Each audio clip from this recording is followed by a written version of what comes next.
Okay mga boss, samahan ko muna si Madam Kim mamalengke dito sa bayan ng Malabon.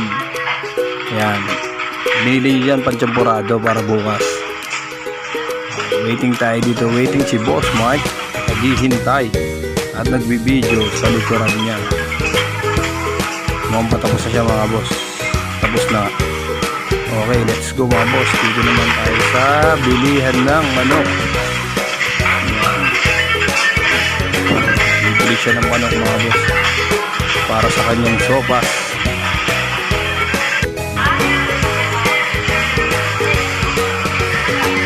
Mga pormahan ni Madam Kim, kala mo mayaman no? Yung mga tindera nakatingin sa akin, kala siguro bet binibidyoan ko itong babae na to. Ano kaya iniisip ng mga tindera na to? Okay, let's go. Bibili naman tayo ng gulay, pampahaba ng buhay. Pansit, pampahaba ng buhay. Bibili tayo gulay para sa sopas, tsaka sa pansit. Ayan mga boss, dito mo tayo sa tabi habang namimili si Madam Kim. Magaling pumili ng mga gulay yan mga boss. Puro sariwa kinukuha niyan, walang butas. Talagang maganda sa pumili ng gulay. Di ba aling matagal, sabi niya, di ba aling matagal. Basta solid yung nabibili niya. Kala ko dun walang daan dun no. Puro basura. Yung balot-balot ba?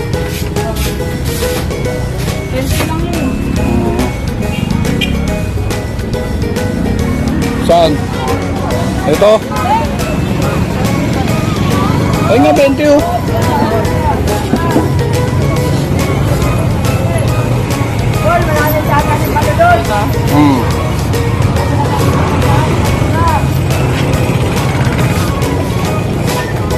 Doon na yan.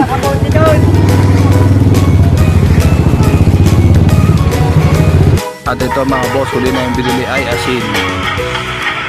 Wala na kang bibili dyan mga boss, last na yan. Last na bibili namin, asin. Dito sa Malabon Market mga boss, marami ka mabibili, mura pa mga bilihin.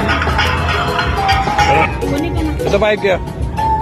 At yun na nga, uwi na kami mga boss. Ingat sa amin, let's go!